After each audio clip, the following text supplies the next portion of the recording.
ठीक है। तो हम लोग कल पढ़ा रहे थे भैया इलेक्ट्रिक फील्ड के बारे में बता रहे थे, और हम कल क्या बताए थे, यदि तुम्हारे पास एक चार्ज Q1 है और दूसरा चार्ज Q2 है, तो ये चार्ज Q2 है, Q1 के परजेस में क्या है, इधर फोर्स फील कर रहा है, और Q1 भी चार्ज Q2 के परजेस में इधर फोर्स फील कर रहा है। तो यहाँ पे फोर्स फील करने का एक्सप्लेनेशन है, फैराडे क्या दिया था, फैराडे बोला था ये तो चार्ज है ना अपने चारों ओर एक फील्ड जनरेट कर रहा है, एक फील्ड जनरेट कर रहा है। यदि कोई दूसरा चार्ज उसके फील्ड में आ जाएगा, कोई दूसरा चार्ज इसके फील्ड में आ जाएगा, तो वो चार्ज फोर्स एक्सपीरियंस करेगा। सिमिलरली ये चार्ज भी जो है अपना एक फील्ड बना रहा है, यदि कोई दूसरा charge that means Q2 charge इसके फील्ड में आ जाएगा, इसके फील्ड में आ जाएगा, वो फोर्स एक्सपीरियंस करेगा। मतलब फोर्स एक्सपीरियंस क्यों कर रहा है, बिकॉज ऑफ यहाँ पे फील्ड का इंटरेक्शन हो रहा है, फील्ड के इंटरेक्शन से यहाँ पे फोर्स एक्सपीरियंस कर रहा है। तो हमारा सवाल यहीं पे है भैया कि फील्ड कितना होगा, फील्ड कितना होगा ये निकालना है हमको। ठीक है, ये हम बता चुके थे फील्ड का फॉर्मूला। तो हम बताए थे क्या कि पॉइंट यदि Q चार्ज है, यदि R डिस्टेंस है, इस पॉइंट P पे इलेक्ट्रिक फील्ड का फॉर्मूला होता है KQ/R²। क्या होता है, KQ/R², ये होता है। ठीक, अब इसका हम लोग वेक्टर फॉर्म लिखना चाहेंगे तो वो लिख लेते हैं। इलेक्ट्रिक फील्ड हम लोग वेक्टर फॉर्म में कैसे लिखेंगे इसके बारे में थोड़ा इसको रिकैप करवा दे रहे हैं। Vector form of the vector form of electric field. Electric field का जो फॉर्मूला है तुम्हारा, उसका वेक्टर फॉर्म क्या होगा वो निकालना चाह रहे हैं। ठीक है, कोई दिक्कत यहाँ तक? तो वेक्टर फॉर्म निकाला है। सपोज करो ये हमारा है Q1 चार्ज और ये हमारा है Q2 चार्ज। ठीक है, और हम मान लेते हैं दिस इज द ओरिजिन। ये क्या है, ओरिजिन है। ओ यहाँ से ये इसका पोजीशन वेक्टर मान लेते हैं R1 है, और यहाँ से इसका पोजीशन वेक्टर क्या है, ये R2 है, और ये तुम्हारा क्या हो गया, ये हो गया R वेक्टर। यहाँ कोई दिक्कत? तो R1 क्या है, R1 क्या है, ये पोजीशन वेक्टर है, position vector of charge Q1 का क्या है, पोजीशन वेक्टर है। और फिर सिमिलरली R2 क्या है तुम्हारा, ये position vector of charge Q2। तो R1 R2 is the position vector है किसका, चार्ज Q1 एंड Q2 का। यहाँ तो कोई दिक्कत? ठीक है, तो कल हम बताए थे कि इलेक्ट्रिक फील्ड का जो क्या होता है हमारा फॉर्मूला बताओ। ये होगा तुम्हारा K। ठीक है, ऐसे सपोज हमको निकालना क्या है, ऐसे देखो हमको पहले एक बार बताओ फोर्स कितना होगा, हम फोर्स पहले पता करना चाहते हैं। फोर्स तो इस चार्ज के कारण इस पे इधर फोर्स लग रहा होगा ना। तो फोर्स कितना होगा, ये हम लिखेंगे फोर्स ये यहाँ पे किसके, दो किसके कारण, एक के कारण। फोर्स चार्ज 2 पे किसके कारण, एक के कारण, ड्यू टू चार्ज 1। तो वो कितना होता था भैया, तो हम बताए थे कि जिसका चार्ज, जिस पे फोर्स निकाल रहे हैं उसका चार्ज लिखो, जिस पे फोर्स निकाला उसका चार्ज लिखो, Q2 चार्ज लिख दिए। अब हम यहाँ पे फील्ड, यहाँ पे क्या मल्टीप्लाई करना है, इलेक्ट्रिक फील्ड मल्टीप्लाई करना है। क्या मल्टीप्लाई करना है, इलेक्ट्रिक फील्ड। लेकिन किसका electric field, electric field of Q1। तो इस पे जो फोर्स अप्लाई हो रहा है, किसके द्वारा, इसके द्वारा, तो इस पे किस प्रकार फोर्स लगा रहा है, तो एक्चुअली ये क्या कर रहा है, अपना एक इलेक्ट्रिक फील्ड बना रहा है। तो इस पे जो फोर्स हो रहा है तो चार्ज इसी का होगा, लेकिन इलेक्ट्रिक फील्ड किसका होगा, चार्ज Q1 का होगा। इलेक्ट्रिक फील्ड किसका होगा, चार्ज Q1 का होगा। ऐसे दिस इज द फॉर्मूला। ठीक, तो यहाँ पे एक्चुअली क्या है, हम यहाँ सिंपली बहुत बात करें तो यहाँ फोर्स इक्वल्स टू है हमारा Q इंटू इलेक्ट्रिक फील्ड। तो यदि हम लोग इलेक्ट्रिक फील्ड लिखेंगे यहाँ पे तो क्या लिख रहे हैं भैया, फोर्स बटा Q। तो ये सिंपली हम कल बताए थे, इलेक्ट्रिक फील्ड का फॉर्मूला ये रहा, फोर्स बटा चार्ज। ठीक है, चलो तो यहाँ पे हम लोग निकाला था ये रहा इलेक्ट्रिक फील्ड E1, ये रहा। ये हमारा है कि F21 डिवाइड बटा Q2, ये हुआ F21 डिवाइड बटा Q2।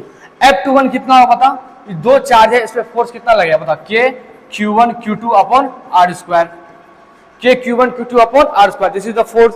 और डिवाइड कर रहे हैं किससे, चार्ज से, Q2 से डिवाइड किससे कर रहे हैं, चार्ज Q2 से। अब यहां से भैया चार्ज Q2 कट जाएगा तो क्या आ गया देखो, तो KQ1 बटा R²। तो सिंपली यदि हम बोले कि इलेक्ट्रिक फील्ड E1 जो है वो कितना है, तो वो बेसिकली कितना है, KQ1 अपॉन R² है। वो कितना है, KQ1 अपॉन R² है। कोई दिक्कत यहां तक? ठीक ना, ठीक। तो दिस इज इलेक्ट्रिक फील्ड। तो इलेक्ट्रिक फील्ड इस Q1 के कारण यहां पे कितना हो रहा है, तो ये हो रहा है KQ1/R²। यहां पे किसी को दिक्कत, देख लो एक बार, ठीक। तो अब मेरा टास्क क्या है, देखो अब हम देखो ये क्या है, ये मैग्नीट्यूड दिया हुआ है, ये क्या दिया हुआ है भैया, मैग्नीट्यूड दिया हुआ है। ये हमारा क्या मैग्नीट्यूड वाला फॉर्मूला है, ये हमारा सिर्फ क्या मैग्नीट्यूड है। यदि हम उसको वेक्टर फॉर्म में लिखना है तो हम बताएं किसी भी मैग्नीट्यूड वाला फॉर्मूला को यदि वेक्टर बनाना होता है, किसी मैग्नीट्यूड वाला फॉर्मूला यदि वेक्टर बनाना होता है तो यूनिट वेक्टर का सहारा लेते हैं। यूनिट वेक्टर से क्या करते हैं, मल्टीप्लाई करते हैं। दैट मींस हमको इलेक्ट्रिक फील्ड यदि वो वेक्टर लिखना है, इलेक्ट्रिक फील्ड यदि हमको वेक्टर लिखना है तो सिंपली क्या करेंगे, यहाँ पे KQ1/R², और यहाँ पे क्या करेंगे, यूनिट वेक्टर आर कैप से मल्टीप्लाई कर देंगे। यूनिट वेक्टर क्या करें, आर कैप से यहाँ पे मल्टीप्लाई कर दिए, तो यहाँ पे क्या हो गया, ये इलेक्ट्रिक फील्ड वेक्टर बन गया। कोई दिक्कत, ठीक, यहाँ तक कोई दिक्कत नहीं। अब हम क्या करेंगे, हम जानते हैं यूनिट वेक्टर में पढ़े हुए थे कि आर कैप जो होता है वो बराबर होता है आर वेक्टर डिवाइड बटा आर, आर वेक्टर डिवाइड बटा modulus of R, R vector divide बटा मॉडुलस ऑफ आर। तो यहाँ पे हम पुट करते हैं, इलेक्ट्रिक फील्ड इक्वल टू क्या हो गया हमारा, KQ1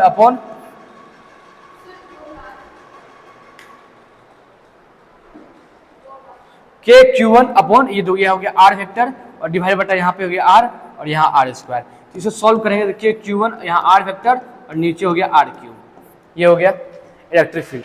अब हमको ये आर निकालना है, ये क्या करना है भैया, आर निकालना है। तो आर यहाँ से निकालते हैं, देखो यहाँ से ट्रायंगल लॉ लगाते हैं, ट्रायंगल लॉ, ट्रायंगल लॉ। तो देखो क्या होगा, तो ये वेक्टर प्लस ये वेक्टर प्लस ये वेक्टर, वो किसके बराबर होगा, ये वेक्टर के। ये ट्रायंगल का नियम है ना, R1 प्लस R वेक्टर किसके बराबर होगा, R2 वेक्टर का। R1 vector plus R vector वो बराबर होगा R2 वेक्टर के। तो यहाँ से R वेक्टर निकाल लेंगे, हो गया R2 vector minus R1 vector, ठीक। तो अब यहां से हम लोग यही पुट कर देंगे, यहाँ पे पुट कर देंगे, तो ये हो गया K हो गया, Q1 हो गया, ये हो गया R2 vector minus R1 vector divide बटा R2 vector minus R1 vector, यहाँ पे मॉडुलस लगा दो, का क्यूब कर दो, ठीक, कोई दिक्कत। तो this is the vector form of electric field, this is the vector form of electric field, कोई दिक्कत।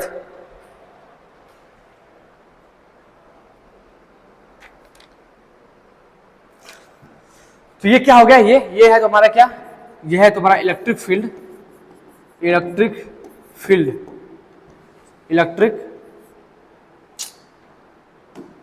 इलेक्ट्रिक फील्ड कहां पे, किस पॉइंट पे, कौन सा लोकेशन में इलेक्ट्रिक फील्ड निकाल रहे हैं, जहां पे चार्ज Q2 था, at the point where charge Q2 is placed, यहां पे निकाल रहे हैं ना इलेक्ट्रिक फील्ड। तो कहां पे निकाल रहे हैं, चार्ज Q2 पे, ठीक है। इलेक्ट्रिक फील्ड एट कहां पे, Q2, ड्यू टू चार्ज किसके द्वारा निकाला जा रहा है, ये जो इलेक्ट्रिक फील्ड कौन जनरेट कर रहा है, ये कर रहा है चार्ज Q1 निकाल रहा है, ड्यू टू चार्ज Q1, कोई दिक्कत।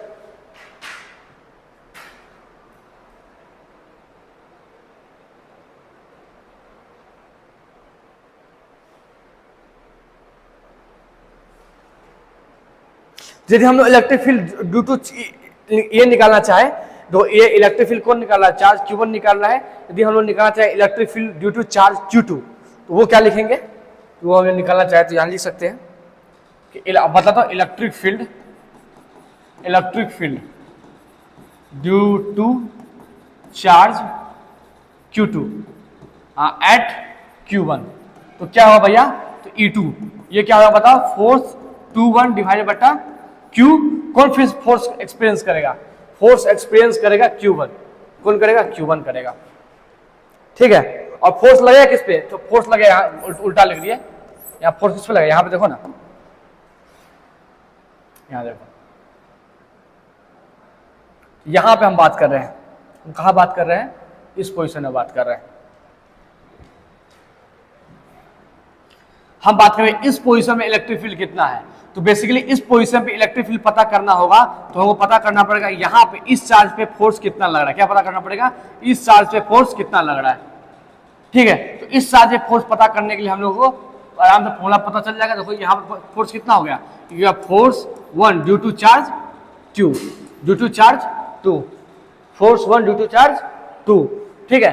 तो अब देखो ये कितना होगा भैया, फोर्स किस पे लग रहा है, Q1 पे लग रहा है, फोर्स Q1 पे लग रहा है। किसका इलेक्ट्रिक फील्ड यहाँ पे है, इलेक्ट्रिक फील्ड E2 का है, ये रहा E2। यदि यहाँ से E2 निकालना चाहे तो क्या निकलेगा बता, फोर्स 1-2 डिवाइड बटा Q1, दिस इज E2 का फॉर्मूला हो गया, F12 बाय Q1। कोई दिक्कत, चलो नहीं दिक्कत यहां लिख सकते हैं ऐसे। तो फोर्स यहां क्या लिखे, फोर्स 1-2 ये लिखे थे ना। अब चलो ये क्या होगा पता, K Q1 Q2 upon R square, और यहाँ पे Q1 है, ये कट जाएगा यहाँ से। तो E2 क्या आ गया भैया, यहाँ पे ये आ गया K Q2 upon R square, ठीक है। इसको वेक्टर फॉर्म में लिखना चाहते कैसे लिखेंगे भैया, वेक्टर फॉर्म में। तो E2 इक्वल्स टू हो गया, E2 वेक्टर इक्वल्स टू हो गया तुम्हारा, यहाँ देखो F12 वेक्टर, यहाँ पे वेक्टर नहीं है, यहाँ पे मॉडुलस है, सिर्फ मॉडुलस है, ठीक है। F21 वेक्टर डिवाइड बटा Q1, ऐसे हो गया ना। F21 वेक्टर देखो क्या होगा, F2 वेक्टर एक्चुअली क्या है, माइनस ऑफ F21 वेक्टर बटा Q1, न्यूटन का third law, equal and opposite, ठीक। तो अब यहाँ पे हम ये ऑलरेडी निकाल चुके, F21 वेक्टर निकाल चुके हैं यहाँ से, देखो यहाँ निकाले हुए हैं, कहाँ पे,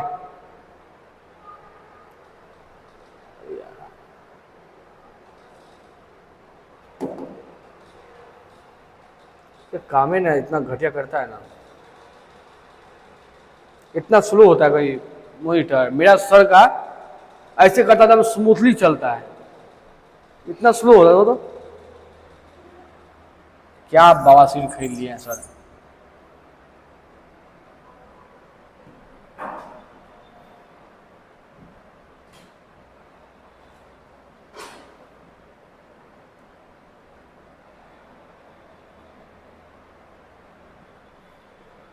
दिख रहा है, तो यहां पे देखो, ठीक है। तो यदि हम लोग यहां देखो एक्चुअली क्या है, तो देखो यहाँ पे F12 वेक्टर बाय Q1 है यहाँ पे, और यहाँ पे माइनस लगाए हैं। तो एक्चुअली ये देखो क्या है, ये एक्चुअली यही है, यहाँ पे देखो ये है, देखो ये रहा, ये क्या है बेसिकली E1 है। दैट मींस हम ऐसा लिख सकते हैं यहाँ पे कि E2 वेक्टर जो है तुम्हारा बेसिकली क्या है, नेगेटिव ऑफ E1 वेक्टर है, सिंपली बात। E2 vector is negative of E1 vector. यहाँ पे देखो ना ये क्या है, ये जो F21 बाय Q1 जो है ये क्या है, यहाँ पे F21 बाय Q है,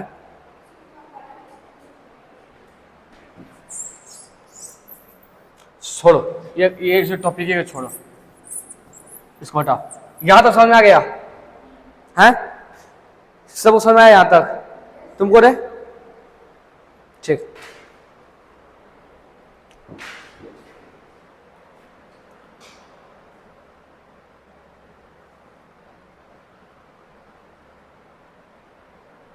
ठीक है सर, इतना गर्मी लग रहा है ना।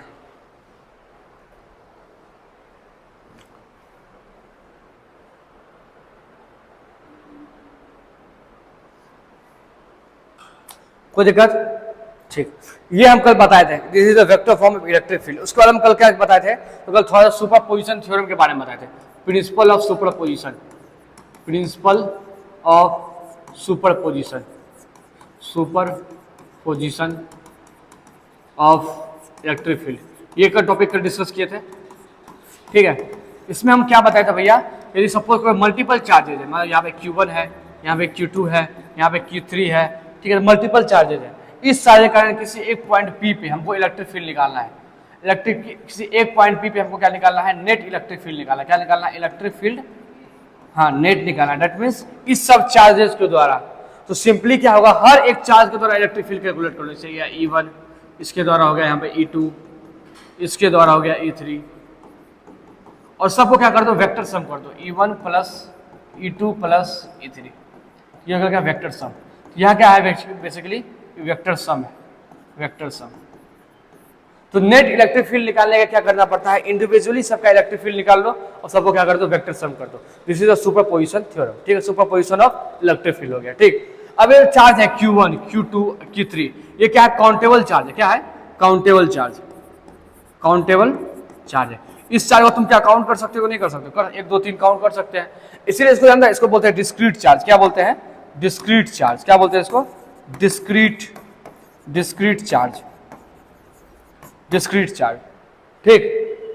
तो डिस्क्रीट चार्ज में इलेक्ट्रिक फील्ड निकालना, तो सिंपली क्या किए कि सबका इलेक्ट्रिक फील्ड निकाले और आराम से जोड़ दिए। अभी सुपरपोजिशन थ्योरम तुम आराम से लगा दिए। क्या किए? सबका इलेक्ट्रिक फील्ड यहाँ निकाले, हर एक चार्ज से इलेक्ट्रिक फील्ड निकाले हैं और जोड़ दिए, ठीक। जैसे सपोज करो कि क्या कर रहे हैं, यहाँ पे देखो बहुत सारा चार्जेस है। मान लेते हैं यहाँ पे Q1 चार्ज है, यहाँ मान लेते हैं Q2 चार्ज है, यहाँ मान लेते हैं Q3 चार्ज है, यहाँ मान लेते हैं Q4 चार्ज है, यहाँ मान लेते हैं Q5 चार्ज है, और ये लगभग n यहाँ पे Qn चार्ज है। Qn मतलब n नंबर ऑफ चार्ज है, n नंबर ऑफ चार्ज है। अब किसी पॉइंट P पे माने यहाँ किसी पॉइंट P पे इलेक्ट्रिक फील्ड निकालना है, तो सबसे पहले इंडिविजुअली इलेक्ट्रिक फील्ड निकाला जाएगा, सबसे इंडिविजुअली इलेक्ट्रिक फील्ड निकाला जाएगा। इसके कारण इलेक्ट्रिक फील्ड यहाँ पे हो गया E1, और ये कितना होगा पता? K Q1 अपॉन R², ठीक है। ये उसको R1 बोल देते हैं, ठीक है, यहाँ R1 का स्क्वायर कर देते हैं। इसके कारण बताओ इलेक्ट्रिक फील्ड ये इधर कुछ लगेगा ऐसे, हाँ, और ये निकाल देंगे E2 इक्वल टू तुम्हारा क्या हो गया? K Q2 अपॉन ये हो गया R2 का स्क्वायर, ठीक। इससे कारण इलेक्ट्रिक फील्ड ऐसे निकालेंगे, ठीक है। यहाँ पे हो गया E3 K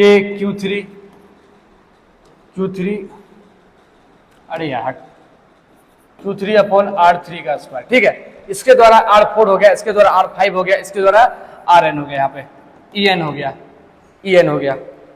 En कितना हो जाएगा बताओ? K Qn अपॉन Rn का स्क्वायर, ठीक है।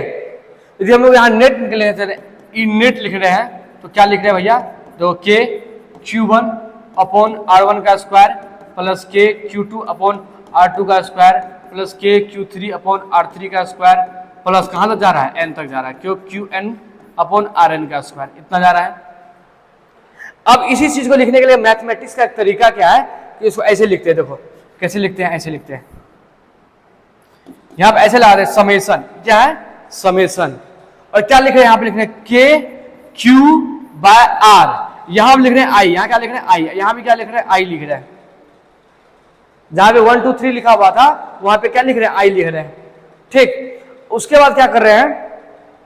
यहां पे लिख रहे हैं I, और यहां लिख देते हैं 1, यहां से लिख देते हैं N। ये जो जितना चीज लिखा हुआ है ना, उसको कंपैक्ट में लिखने का तरीका ये है, कंपैक्ट में लिखने का तरीका ये है। इसको ये तोड़ेंगे क्या होगा? I का वैल्यू 1 डालेंगे तो यहाँ 1 हो जाएगा, प्लस I का वैल्यू 2 डालेंगे तो ये आ जाएगा, I का वैल्यू 3 डालेंगे तो ये डालेगा, I का वैल्यू 4 डालेंगे तो यहाँ I का वैल्यू N डालेंगे तो ये आ जाएगा। और समझ में आ रहा है? I का वैल्यू यदि 1 डालेंगे यहाँ पे I1, यहाँ पे 1 तो ये आ जाएगा, प्लस करेंगे, फिर I का वैल्यू क्या डालेंगे? तो I का वैल्यू कहाँ से? N से लेकर के 1 से लेकर के I का वैल्यू 1 से लेकर कहाँ जा रहा है? N तक जा रहा है, 1 से लेकर के N तक जा रहा है। दैट मींस I का वैल्यू एक बार 1 डालेंगे, एक बार डालेंगे 2, एक बार डालेंगे 3, एक बार 4 5 6 7 8 10 4 10 N तक डालेंगे। बस समझ में आया? तो ये हुआ दिस। तो ये जो तरीका है इलेक्ट्रिक फील्ड नेट, तो ये जो तुम फार्मूला है ये किसके लिए लिख सकते हो? जब चार्ज तुम्हारा क्या है? डिस्क्रीट है। डिस्क्रीट मतलब क्या? काउंटेबल चार्ज है। यहाँ पर चार्ज क्या है? डिस्क्रीट है। तो ये फार्मूला क्या हो गया तुम्हारा? For discrete charge, for discrete charge. जब चार्ज तुम्हारा डिस्क्रीट है, काउंटेबल है, तो तुम यहाँ पे आराम से ये फार्मूला यूज कर सकते हो, ठीक। लेकिन तुम्हारा डिस्क्रीट ना हो, कंटिन्यूअस है। यहाँ चार्ज का डिस्ट्रीब्यूशन क्या है? कंटिन्यूअस है। चार्ज का डिस्ट्रीब्यूशन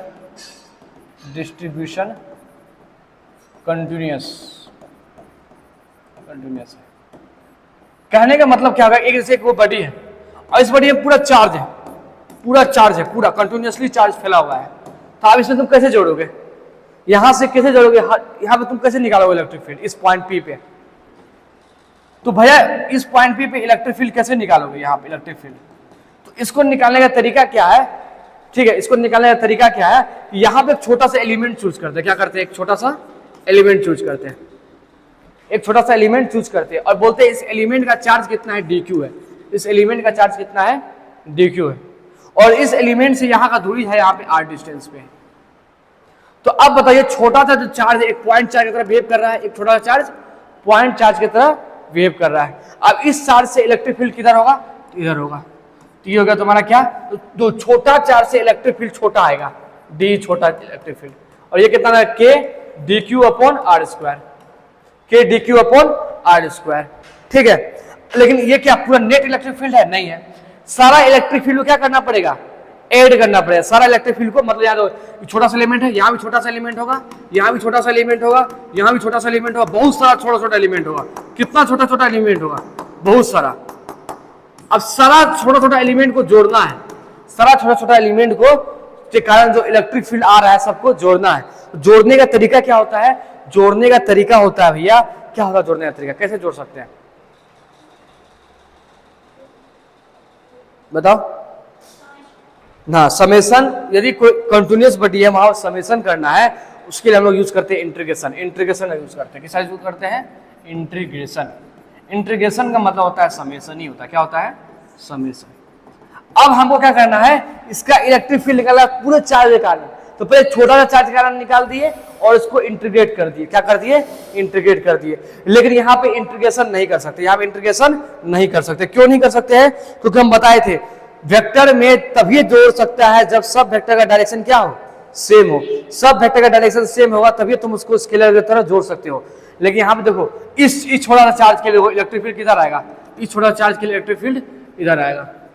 इस छोटा सा चार्ज के लिए बात करते इलेक्ट्रिक फील्ड इधर आएगा। तो क्या सब इलेक्ट्रिक फील्ड का डायरेक्शन अलग अलग है? सब इलेक्ट्रिक फील्ड डायरेक्शन अलग अलग है।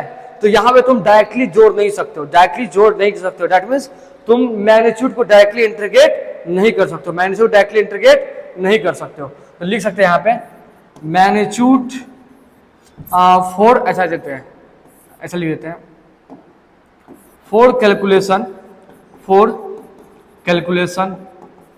Of net electric field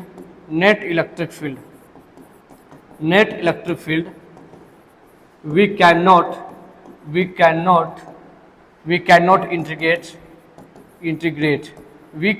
integrate, हम लोग इंटीग्रेट नहीं कर सकते हैं ऑफ मैग्नीट्यूड फार्मूला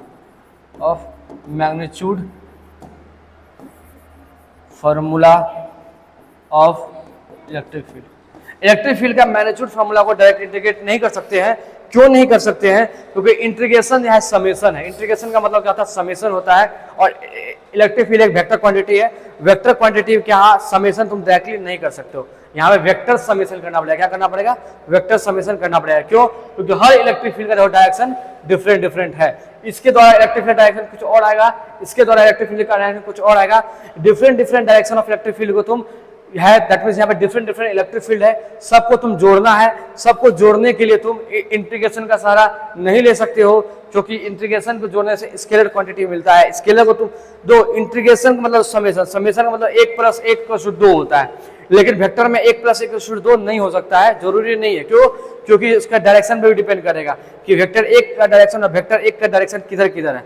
दोनों वेक्टर का डायरेक्शन क्या है उस पर डिपेंड करता है एडिशन। हम बताए वेक्टर में ये बात बता चुके हैं ना कि वेक्टर को आसानी से जोड़ नहीं सकते हैं, क्योंकि वहां पे डायरेक्शन इंक्लूडेड होता है, इसलिए वहां पे डायरेक्ट अब इसको नहीं कर सकते। अब बताओ हमको, हम एक बार और बढ़ाए हुए, हम क्या बोले? हम सिंपली बोल रहे हैं वेक्टर को डायरेक्ट ऐड नहीं कर सकते हैं। तो बताओ वेक्टर को एडिशन करने के लिए क्या कर सकते हैं? हमको आराम से ऐड करना है, इसलिए क्या दिमाग लगाया कि आराम से ऐड हो जाएगा? बताओ। हम बताए थे कंपोनेंट को ऐड करो। क्या बोले थे? कंपोनेंट को ऐड करो, हम बताए हुए थे। तो हम एक बार फिर से रिकैप करवाते हैं। जैसे मानो कि एक वेक्टर ऐसा है, जैसे मानो कि ये एक्स एक्सिस है और ये वाई एक्सिस है। एक वेक्टर ये है और एक वेक्टर ये है, बी वेक्टर। तुम इस दो वेक्टर को ए वेक्टर प्लस ए वेक्टर नहीं लिख सकते हो, डायरेक्ट ऐड नहीं कर सकते हैं। लेकिन यदि हम इसका कंपोनेंट तोड़ ले, इस एक्सिस में और इस एक्सिस में दोनों का, तो कंपोनेंट को, जैसे इसका कंपोनेंट क्या हो गया? यहाँ ए एक्स हो गया और यहाँ पे ए वाई हो गया। इसका कंपोनेंट क्या हो गया? बताओ इसका कंपोनेंट बताओ। यहाँ हो गया, इधर बी वाई हो गया और इधर भी बी वाई हो गया। तो अब तुम सिंपली इसको जोड़ सकते हो, इसको आराम से ए एक्स प्लस बी वाई आराम से जोड़ सकते हो। इसको भी सिंपली तुम जोड़ सकते हो, ए वाई प्लस बी वाई। यहाँ पे एक्स है, सॉरी एक्स, ठीक है। ये तो कंपोनेंट को तुम आराम से एडिशन कर सकते हो, लेकिन डायरेक्ट तुम इस दोनों को ऐड नहीं कर सकते हो वेक्टर में। वेक्टर में एडिशन करना है तो हम लोग उसका कंपोनेंट को जोड़ो आराम से, ठीक है। समझ आया बात? दैट मींस अब देखो यहाँ पे ये जो वेक्टर है, ये मैग्नीट्यूड वाला वेक्टर है, मैग्नीट्यूड है। ये क्या? मैग्नीट्यूड वाला फॉर्मूला है। मैग्नीट्यूड तुम डायरेक्ट नहीं जोड़ सकते हो, मैग्नीट्यूड तुम डायरेक्ट नहीं जोड़ सकते हो, मैग्नीट्यूड को तुम डायरेक्ट नहीं जोड़ सकते हो, क्योंकि ये किसका मैग्नीट्यूड है? वेक्टर का मैग्नीट्यूड है। किसका मैग्नीट्यूड है? वेक्टर का मैग्नीट्यूड है। तुम इसको जोड़ना है तो क्या करना पड़ेगा, इसका कंपोनेंट तोड़ना पड़ेगा। समझ में आ रहा बात, इसका कंपोनेंट तोड़ना पड़ेगा, किधर, एक्स में भी और वाई में भी। तो इसका इसीलिए सिंपली करने का मतलब इसको इंटीग्रेट करना है, तो इसको डायरेक्ट तुम इसको इंटीग्रेट नहीं करो, किसको इंटीग्रेट करो, इसका कंपोनेंट को इंटीग्रेट करो। किसको इंटीग्रेट करो, इसका कंपोनेंट को इंटीग्रेट करो।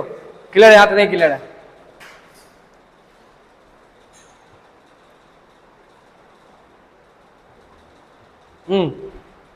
तो यहां क्या ले सकते हैं, ऐसा लिख सकते हैं, तो यहां लिखते हैं to find net electric field, net electric field, net electric field, net electric field, ठीक है। क्या हुआ, नहीं है समझ में आ रहा है, समझ में नहीं आ रहा है, नहीं आ रहा तो बताओ फिर समझाएंगे। To find net electric field due to extended charge body, due to extended charge body. Extended charge body का मतलब क्या हुआ कि चार्ज बॉडी ऐसे करके एक्सटेंड है, this is extended charge body, इसको क्या बोलते हैं, एक्सटेंडेड चार्ज बॉडी, ठीक। यदि अब एक एक्सटेंडेड चार्ज बॉडी के कारण, एक एक्सटेंडेड चार्ज बॉडी के कारण नेट इलेक्ट्रिक फील्ड निकालना है, उसको निकालने के लिए डायरेक्ट एक क्या करना पड़ेगा, देखो उसको निकालने के लिए क्या करना पड़ेगा, जैसे ये हमारा एक्सटेंडेड चार्ज बॉडी है, ये हमारा एक्सटेंडेड चार्ज बॉडी है, तो हमको करना क्या है, स्टेप 1 सबसे पहले एक छोटा सा एलिमेंट चूज करो, उस छोटा सा एलिमेंट पे पी पॉइंट पे क्या इलेक्ट्रिक फील्ड हो रहा है निकालो, डी इलेक्ट्रिक फील्ड हो रहा है, ये निकालो।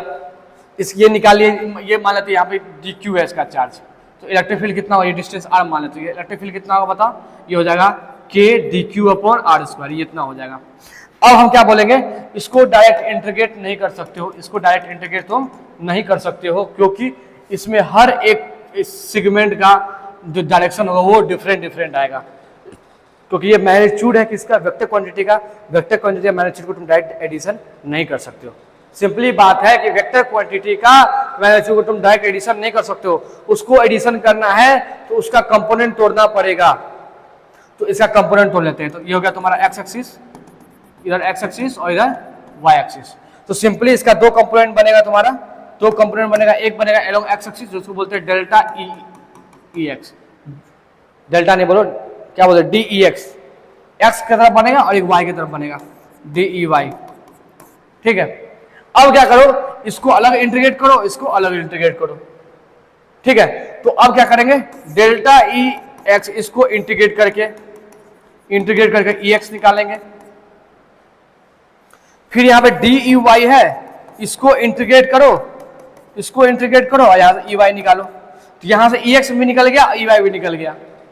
उसके बाद हमको नेट निकालना है, तो क्या करेंगे यहाँ पे, तो यहाँ पे लिख देंगे ई नेट, ई नेट क्या हो जाएगा बताओ, ई नेट, तो ई नेट इक्वल टू हो जाएगा यहाँ पे बताओ, रूट अंडर ई एक्स का स्क्वायर प्लस ई वाई का स्क्वायर। इतना ताम झाम करेंगे तो हमको इलेक्ट्रिक फील्ड निकलेगा, समझा। एक्सटेंडेड बॉडी का इलेक्ट्रिक फील्ड निकालने का क्या बताया भैया तरीका, पहला बताया क्या कि हम लोग पहला क्या बताया भैया कि एक छोटा सा एलिमेंट निकालो डी क्यू, उस एलिमेंट का इलेक्ट्रिक फील्ड डी निकालो। इस डी इलेक्ट्रिक फील्ड को इंटीग्रेट नहीं करना, क्योंकि magnitude of vector quantity direct add नहीं कर सकते हैं, मैग्नीट्यूड और वेक्टर को डायरेक्ट ऐड नहीं कर सकते हैं, इसीलिए क्या करो, इसका कंपोनेंट निकालो, इसका कंपोनेंट को फिर तुम क्या करो, ऐड करो।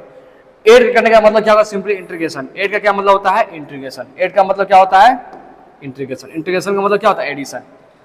बात समझ में आया कि नहीं आया, ठीक है।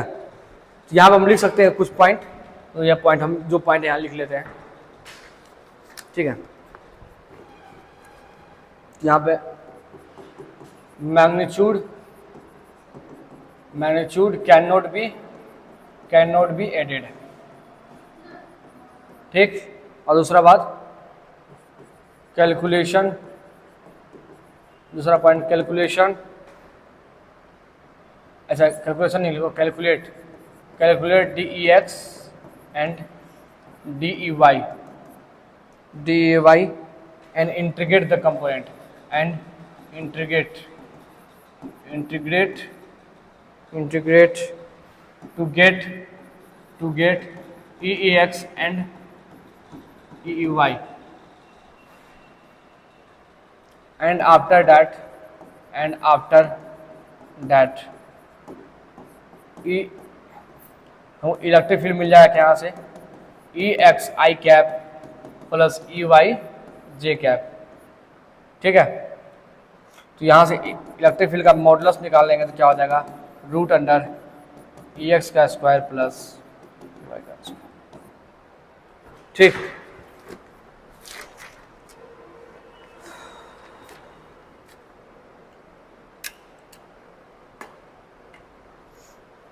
बात समझ में आया? क्या बोले यहाँ पे, हम जो बात बोले वही लिखे हैं कि मैग्नीट्यूड तुम डायरेक्ट ऐड नहीं कर सकते हो, magnitude can not be added, magnitude को ऐड नहीं कर सकते हैं। दूसरा बात, मैग्नीट्यूड को ऐड नहीं कर सकते तो क्या निकालना पड़ेगा, कंपोनेंट निकालना पड़ेगा। दिस इज डू, ये दोनों क्या है, कंपोनेंट है।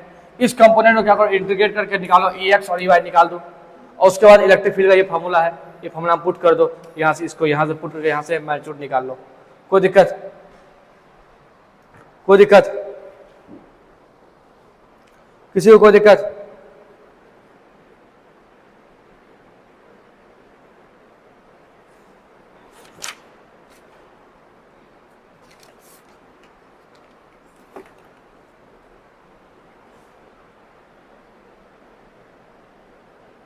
ठीक है,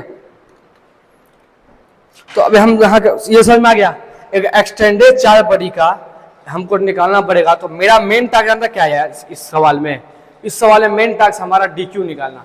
मेन टास्क क्या है, डी क्यू निकालना, क्योंकि डी क्यू पता होगा तभी यहाँ से डी ई निकलेगा, फिर डी ई निकलेगा तब हमको यहाँ पे डी एक्स और डी वाई निकालने का बात किया जाएगा। सबसे पहले काम है डी क्यू निकालना, तो डी क्यू निकालेंगे किससे, उसके बारे में हम थोड़ा सा पढ़ते हैं, थोड़ा सा इसके बारे में पढ़ते हैं। तो टॉपिक, नेक्स्ट टॉपिक है हमारा चार्ज डिस्ट्रीब्यूशन। क्या है, चार्ज डिस्ट्रीब्यूशन या सिंपली चार्ज डेंसिटी। पढ़ा चुके हैं ऑलरेडी ये टॉपिक, फिर रिवीजन करवा दे रहे हैं। चार्ज डेंसिटी टॉपिक पढ़ाए हैं, चार्ज डेंसिटी।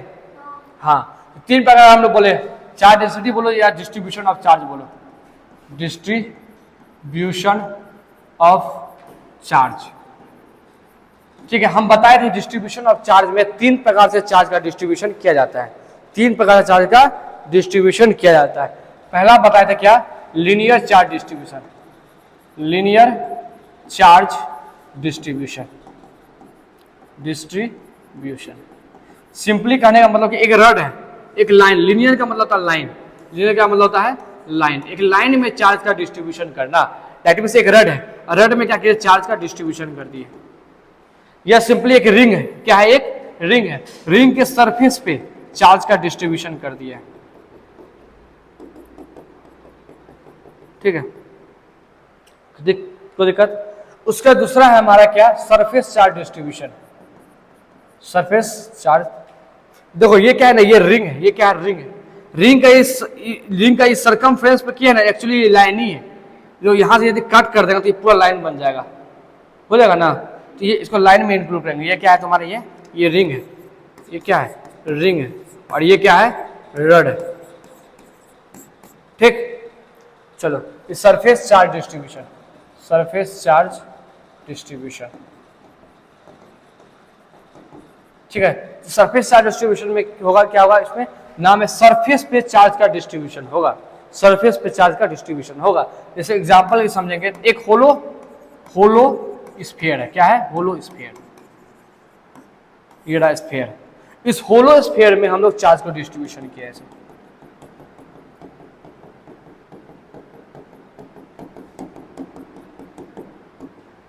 ठीक, ये दोनों सेम नहीं है, ये 2D है, ये रिंग है, और ये स्फीयर है, स्फीयर है, ये क्या है, होलो स्फीयर है। उस होलो स्फीयर के सरफेस पर तुम्हारा चार्ज का डिस्ट्रीब्यूशन हो गया, तो वो किस कैटेगरी में आएगा, सरफेस चार्ज डिस्ट्रीब्यूशन के कैटेगरी में आएगा। ठीक, और तीसरा आता है volume charge distribution, volume charge distribution. Volume charge distribution में क्या होगा, इसमें सॉलिड, से एग्जांपल के लिए सॉलिड स्फीयर, सॉलिड स्फीयर, एक सॉलिड स्फीयर है, उस स्फीयर का पूरा वॉल्यूम में चार्ज डिस्ट्रीब्यूशन है, पूरा वॉल्यूम में चार्ज डिस्ट्रीब्यूशन है, पूरा वॉल्यूम में चार्ज डिस्ट्रीब्यूशन है, तो इसमें आ जाएगा वॉल्यूम चार्ज डिस्ट्रीब्यूशन। ठीक, ये तीन प्रकार का डिस्ट्रीब्यूशन हो गया, linear charge distribution, surface charge distribution and volume charge distribution. तीनों वन बाय वन देखते हैं, वन बाय वन देखते हैं। पहला क्या बोले, linear charge distribution, linear charge distribution, linear charge distribution बात कर रहे हैं, पहला टॉपिक हमारा लीनियर चार्ज डिस्ट्रीब्यूशन। ठीक, इसमें क्या बताया कि लाइन में चार्ज डिस्ट्रीब्यूटेड होगा, लाइन में चार्ज डिस्ट्रीब्यूटेड होगा। ठीक, दैट मीन्स हमको पता करना है, जैसे मानो इसका लंबाई L है, इसका लंबाई L है, या इसको इस टॉपिक के अनुसार नाम क्या है, लीनियर चार्ज डेंसिटी भी इसको बोलते हैं, लीनियर चार्ज डेंसिटी, जो डिनोट करते हैं लैम्डा से। किसे करते हैं, लैम्डा से। तो डेंसिटी का मतलब होता है कि पर यूनिट लेंथ या एरिया या वॉल्यूम कितना चार्ज है। पर यूनिट लीनियर होगा तो पर यूनिट लेंथ कितना चार्ज है, यदि सरफेस होगा तो पर यूनिट एरिया कितना चार्ज है, यदि वॉल्यूम होगा तो पर यूनिट वॉल्यूम कितना चार्ज है। सिंपली कि इसका बोल रहा है, इसमें मानो कि टोटल चार्ज क्यू है, तो बोल रहा है कि भैया इसका डिफिनेशन क्या है कि पर यूनिट चार्ज, हाँ इसे मतलब क्या, चार्ज पर यूनिट लेंथ, पर यूनिट लेंथ कि पर यूनिट लेंथ कितना चार्ज है, वो क्या करेगा, लीनियर चार्ज डिस्ट्रीब्यूशन या लीनियर चार्ज डेंसिटी। क्या करेगा, लीनियर चार्ज डेंसिटी का मतलब हुआ कि एक लाइन में पर यूनिट लेंथ तुम कितना चार्ज डाल रहे हो, पर यूनिट लेंथ तुम कितना चार्ज डाल रहे हो। मतलब इस लाइन में पर यूनिट लेंथ मानो 1 मीटर में कितना चार्ज है, पर यूनिट लेंथ कितना चार्ज है, क्या कहलाएगा, लीनियर चार्ज डेंसिटी कहलाएगा। ठीक है, that means linear charge density क्या है, चार्ज पर यूनिट चार्ज। और पर यूनिट का बात होगा तो हमेशा डिनोमिनेटर में लाते हैं लेंथ, जब पर यूनिट होगा तो पर यूनिट आ जाता है, जैसे इसको डिनोमिनेटर में लिखते हैं। ठीक है, that means lambda equal to क्या है, क्यू, और लेंथ कितना है, एल। ठीक, लेंथ कितना है, एल, कोई दिक्कत, तो लैम्डा इक्वल टू क्या हो गया, क्यू बाय एल हो गया। ठीक, आप देखो ये रेड हमारा, इसमें चार्ज डिस्ट्रीब्यूटेड है। ठीक, इस रेड का हम छोटा सा एलिमेंट ले लेते हैं, यहां से छोटा सा एलिमेंट जिसका लंबाई कितना है, डीएल है। किसका लंबाई कितना है, डीएल है, और इस पे चार्ज कितना है, इस पे चार्ज है डीक्यू, इस पे चार्ज कितना है, डीक्यू है। तो यहां पे तुम्हारा लैम्डा इक्वल टू क्या हो जाएगा, डीक्यू बाय डीएल, चार्ज पर unit length, DQ by DL. यदि यहां से डीक्यू निकालना चाहो, डीक्यू निकालना चाहो तो कैसे निकालेंगे बताओ, डीक्यू को लिखेंगे lambda DL, lambda DL, DQ को क्या लिखेंगे, लैम्डा डीएल। अब जो यहां से integrate both side, integrate both side, तो इंटीग्रेट बोथ साइड करेंगे, यहां से डीक्यू यहां हो गया और यहां हो गया लैम्डा डीएल, तो यहां से क्यू इक्वल टू हो गया integration of lambda DL. Simply जो मेरा टास्क था वहां पे डीक्यू निकालने का, तो डीक्यू कैसे निकालेंगे, हमको दिया होगा लैम्डा, दिया होगा लैम्डा, दिया होगा तो उसको हम लोग डिफरेंशिएट कर देंगे विद टाइम एल से, डीएल से। ठीक है, कोई दिक्कत, चलो आप देखो, अब यहाँ पे एक पॉइंट लिखते हैं, यदि तुम्हारा इफ लैम्डा इज कांस्टेंट, क्या है, लैम्डा कांस्टेंट है, या कहने का मतलब यूनिफॉर्म है, यदि लैम्डा कांस्टेंट है या यूनिफॉर्म है, उस केस में तुम्हारा Q by L equal to हो जाएगा D Q by D L. बात समझ में आया, Q by L equal to हो जाएगा D Q by D L. तो यदि यहां से लिखना चाहेंगे डी क्यू, तो डी क्यू को क्या लिख सकते हैं, Q by L into D L. कोई दिक्कत, यहां तक क्लियर है। चलो लीनियर हो गया, अब चलते हैं सरफेस चार्ज डेंसिटी। सेकेंड में तुम्हारा सरफेस चार्ज डेंसिटी, अच्छा surface charge density. Surface charge density कहने का क्या मतलब हो गया कि भैया चार्ज पर यूनिट एरिया कितना है, चार्ज पर यूनिट एरिया, चार्ज पर यूनिट एरिया, चार्ज पर यूनिट एरिया। दैट मीन्स तुम्हारा क्या हो गया, इसको डिनोट करते हैं सिग्मा से। ठीक है, तो चार्ज पर यूनिट सिग्मा का क्या होगा, चार्ज बटा एरिया, क्यू बाय ए। कोई दिक्कत, यदि मानते हैं कि छोटा सा एरिया डी ए है, जैसे let D Q is the charge on the area DA. एक डीए एरिया में छोटा सा चार्ज डीक्यू है, तो सिग्मा इक्वल टू क्या हो जाएगा भैया, डीक्यू बाय डीए हो जाएगा। तो यहां से डीक्यू निकालना चाहेंगे तो कैसे निकल जाएगा भैया, तो इसको इधर भेज दो, सिग्मा इंटू डीए। तो यहां से ये हो गया सिग्मा इंटू डी हो गया। डेट मीन्स यहाँ पे क्या हो गया, डी क्यू इक्वल टू हो गया हमारा सिग्मा डी ए, और इसको इंटीग्रेट कर देंगे, इंटीग्रेट। तो यहां से डी क्यू हो गया और यहां से हो गया sigma D A, sigma D A. तो यहाँ क्यू इक्वल टू क्या आ गया, sigma D A. Same theory है, जो लीनियर चार्ज डेंसिटी थ्योरी पढ़ रहे थे, सेम वही की है, ठीक। और क्या बताए थे बताओ, यदि सिग्मा तुम्हारा कांस्टेंट है, सिग्मा तुम्हारा कांस्टेंट है या यूनिफॉर्म है, एक ही बात हो गया, कांस्टेंट बोलो या यूनिफॉर्म, ठीक है। तो यहाँ पे क्या हो जाएगा भैया बताओ, क्यू ए बटा Q by A equal to हो जाएगा D Q by D A हो जाएगा, ठीक है। तो यहाँ डी क्यू को क्या लिख सकते हैं बताओ, Q by A into D A. कोई दिक्कत, चलो सरफेस हो गया, वॉल्यूम देख लेते हैं। Volume charge density, volume charge density. तो क्या बोलता है volume charge density, per unit volume कितना चार्ज है भैया, चार्ज पर यूनिट वॉल्यूम, चार्ज पर यूनिट वॉल्यूम, ठीक है। डिनोट कैसे करते हैं, रो से, डिनोट कैसे करते हैं, रो से। तो रो इक्वल टू क्या हो गया भैया, charge by volume, charge by volume, ठीक है। क्यू बाय दो, वॉल्यूम को भी से लिखो, लेकिन हम यहाँ क्या लिख रहे हैं, टाउ लिख रहे हैं, क्या लिख रहे हैं, जैसे टाउ। भी क्यों नहीं लिख रहे हैं, क्योंकि भी से आगे देखना पोटेंशियल एनर्जी को डिनोट करेंगे भी से, ठीक है। पोटेंशियल डिफरेंस, इलेक्ट्रिक पोटेंशियल को डिनोट करते भी से, इसलिए यहाँ पे टाउ लिख दे रहे हैं। टाउ मतलब क्या है, यहाँ पे लिख दे रहे हैं टाउ मतलब वॉल्यूम, टाउ मतलब वॉल्यूम। कोई दिक्कत, जैसे ये स्फीयर है, सॉलिड स्फीयर है, इससे पूरा वॉल्यूम फैला हुआ है, पूरा वॉल्यूम बोलते हैं, पूरा चार्ज फैला हुआ है। एक छोटा सा एलिमेंट यहां चूज कर लिए, और छोटा सा एलिमेंट,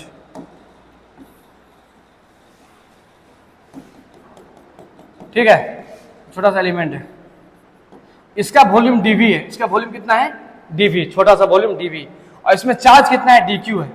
तो तब रो कैसे डिफाइन होगा पता, डी क्यू बाय भी नहीं है ना, वॉल्यूम डी टॉ लिखेंगे, डी टॉ, तो डी क्यू बाय डी टॉ। तो डी क्यू इक्वल टू क्या आ गया भैया, डी टॉ। तो यही इंटीग्रेट कर देंगे दोनों तरफ, तो टोटल चार्ज निकल जाएगा। तो यहां से लिख सकते हैं बताओ, क्यू इक्वल टू क्या हो गया, integration of tau sigma, sorry integration of rho D tau. ये क्यू, ये क्या है, क्यू टोटल, ठीक है। और क्या बताएं इसमें, और बताइए तुम्हारा रो कांस्टेंट है, रो कांस्टेंट है या यूनिफॉर्म है, या यूनिफॉर्म है, सेम डिस्कशन चल रहा है। तो क्या होगा बताओ, Q by D tau, Q by tau equal to D Q by D tau. यदि हमने डी क्यू लिखना चाहे तो क्या लिखेंगे बताओ, Q by toe into D tau, ये हो गया। कोई दिक्कत,